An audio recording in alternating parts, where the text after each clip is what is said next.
Ésaïe, chapitre 5. Je chanterai à mon bien-aimé le cantique de mon bien-aimé sur sa vigne. Mon bien-aimé avait une vigne sur un coteau fertile.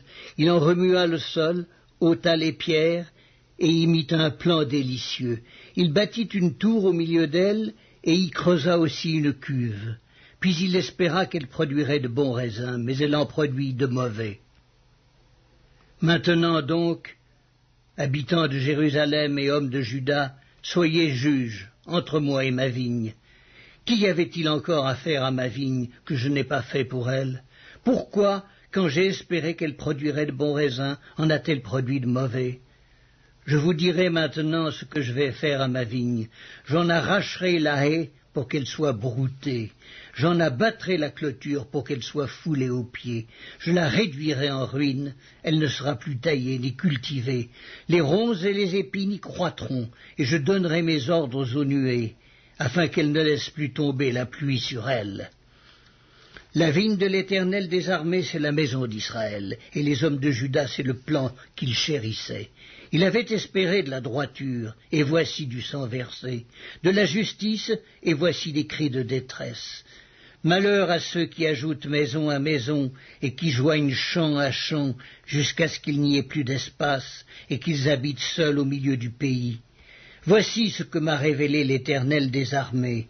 Certainement ces maisons nombreuses seront dévastées, ces grandes et belles maisons n'auront plus d'habitants, même 10 arpents de vigne ne produiront qu'un bath, et un homère de semences ne produira qu'un épha. Malheur à ceux qui, de bon matin, courent après les boissons enivrantes, et qui, bien avant dans la nuit, sont échauffés par le vin. La harpe et le luth, le tambourin, la flûte et le vin animent leur festin. Mais ils ne prennent point garde à l'œuvre de l'Éternel, et ils ne voient point le travail de ses mains. C'est pourquoi mon peuple sera soudain emmené captif.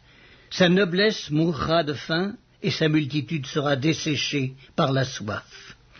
C'est pourquoi le séjour des morts ouvre sa bouche, élargit sa gueule outre mesure. Alors descendent la magnificence et la richesse de Sion, et sa foule bruyante et joyeuse. Les petits seront abattus, les grands seront humiliés, et les regards des hautains seront abaissés. L'Éternel des armées sera élevé par le jugement, et le Dieu saint sera sanctifié par la justice. Des brebis paîtront comme sur leur pâturage, et des étrangers dévoreront les possessions ruinées des riches. Malheur à ceux qui tirent l'iniquité avec les cordes du vice, et le péché comme avec les traits d'un char, et qui disent qu'il hâte, qu'il accélère son œuvre, afin que nous la voyions, que le décret du Saint d'Israël arrive et s'exécute, afin que nous le connaissions. Malheur à ceux qui appellent le mal bien et le bien mal, qui changent les ténèbres en lumière et la lumière en ténèbres, qui changent l'amertume en douceur et la douceur en amertume. Malheur à ceux qui sont sages à leurs yeux et qui se croient intelligents. Malheur à ceux qui ont de la bravoure pour boire du vin et de la vaillance pour mêler des liqueurs fortes, qui justifient le coupable pour un présent et enlèvent aux innocents leurs droits. C'est pourquoi, comme une langue de feu dévore le chaume et comme la flamme consume l'herbe sèche, ainsi leur racine sera comme de la pourriture et leur fleur se dissipera comme de la poussière. Car ils ont dédaigné la loi de l'Éternel des armées, et ils ont méprisé la parole du Saint d'Israël. C'est pourquoi la colère de l'Éternel s'enflamme contre son peuple. Il étend sa main sur lui et il le frappe. Les montagnes s'ébranlent, et les cadavres sont comme des balayures au milieu des rues. Malgré tout cela, sa colère ne s'apaise point, et sa main est encore étendue. Il élève une bannière pour les peuples lointains, et il en siffle un des extrémités de la terre. Et voici, il arrive avec promptitude et légèreté. Nul n'est fatigué, nul ne chancelle de lassitude, personne ne sommeille ni ne dort. Aucun n'a la ceinture de ses reins détachée, ni la courroie de ses souliers rompue. Ses flèches sont aiguës et tous ses arcs tendus. Les sabots de ses chevaux ressemblent à des cailloux, et les roues de ses chars à un tourbillon. Son rugissement est comme celui d'une lionne. Il rugit comme des lionceaux, il gronde et saisit la proie. Il l'emporte et personne ne vient au secours. En ce jour, il y aura près de lui un mugissement comme celui d'une tempête sur mer. En regardant la terre, on ne verra que les ténèbres, avec des alternatives d'angoisse et d'espérance. Au ciel, l'obscurité régnera. Ésaïe, chapitre 6. L'année de la mort du roi Osias, je vis le Seigneur assis sur un trône très élevé, et les pans de sa robe remplissaient le temple. Des séraphins se tenaient au-dessus de lui. Ils avaient chacun 6 ailes, 2 dont ils se couvraient la face, 2 dont ils se couvraient les pieds, et 2 dont ils se servaient pour voler. Ils criaient l'un à l'autre et disaient « Saint, Saint, Saint est l'Éternel des armées, toute la terre est pleine de sa gloire. » Les portes furent ébranlées dans leurs fondements par la voix qui retentissait, et la maison se remplit de fumée.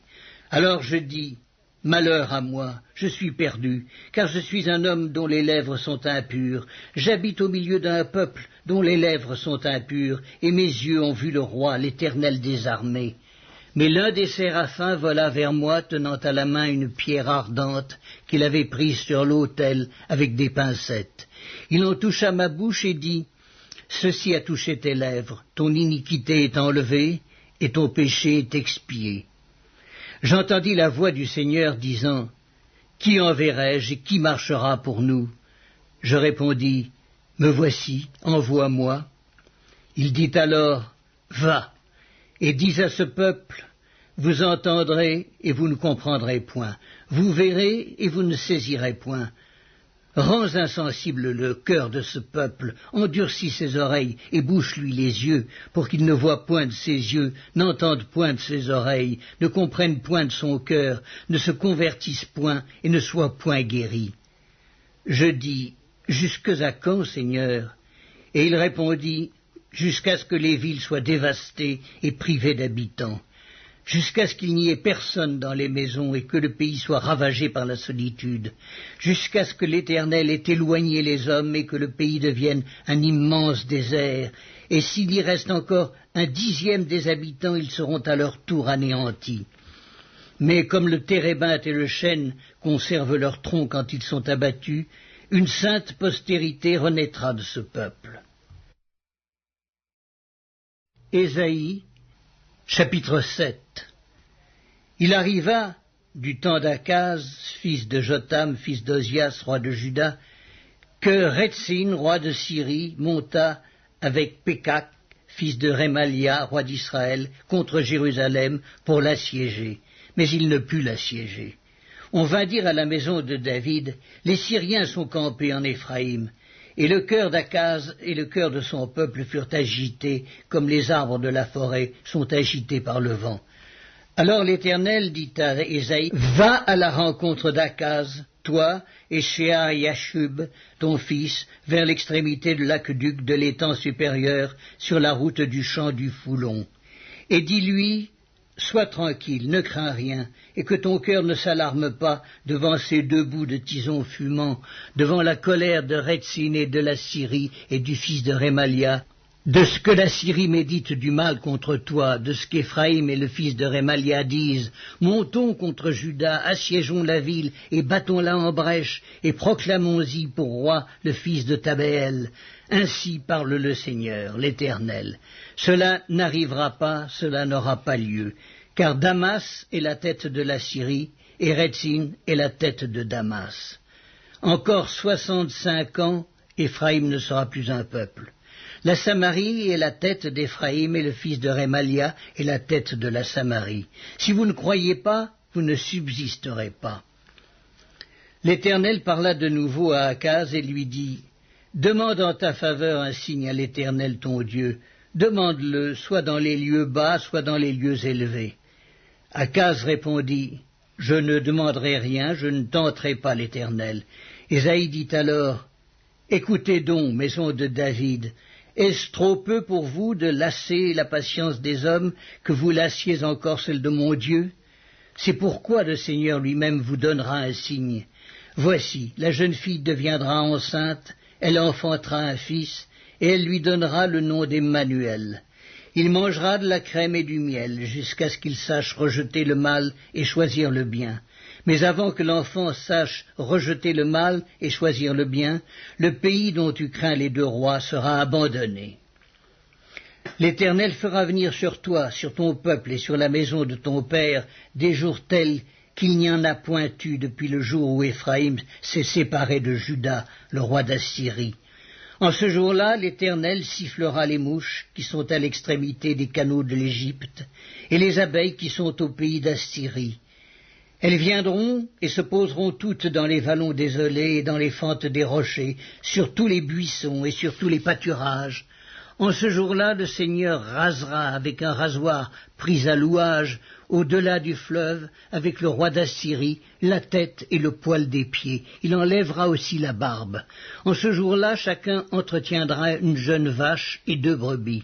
Et il y aura une telle abondance de lait qu'on mangera de la crème, car c'est de crème et de miel que se nourriront tous ceux qui seront restés dans le pays. En ce jour-là, tout lieu qui contiendra 1000 ceps de vigne valant 1000 cycles d'argent sera livré aux ronces et aux épines. On y entrera avec les flèches et avec l'arc, car tout le pays ne sera que ronces et épines, et toutes les montagnes que l'on cultivait avec la bêche ne seront plus fréquentées par crainte des ronces et des épines. On y lâchera le bœuf et la brebis en foulera le sol. Ésaïe, chapitre 8. L'Éternel me dit, « Prends une grande table et écris dessus d'une manière intelligible, qu'on se hâte de piller, qu'on se précipite sur le butin. » Je pris avec moi des témoins dignes de foi, le sacrificateur Uri et Zacharie, fils de Béréchia. Je m'étais approché de la prophétesse. Elle conçut et elle enfanta un fils. L'Éternel me dit, « Donne-lui pour nom Maher, Chalaï, Chashbaz, car avant que l'enfant sache dire mon père, ma mère, on emportera devant le roi d'Assyrie les richesses de Damas et le butin de Samarie. » L'Éternel me parla encore et me dit, parce que ce peuple a méprisé les eaux de Siloé qui coulent doucement, et qu'il s'est réjoui au sujet de Rétzin et du fils de Rémalia, voici, le Seigneur va faire monter contre eux les puissantes et grandes eaux du fleuve, le roi d'Assyrie et toute sa gloire. Il s'élèvera partout au-dessus de son lit, et il se répandra sur toutes ses rives. Il pénétrera dans Juda, il débordera et inondera, il atteindra jusqu'au cou. Le déploiement de ses ailes remplira l'étendue de ton pays, ô Emmanuel. Poussez des cris de guerre, peuple, et vous serez brisés. Prêtez l'oreille, vous tous qui habitez au loin. Préparez-vous au combat, et vous serez brisés.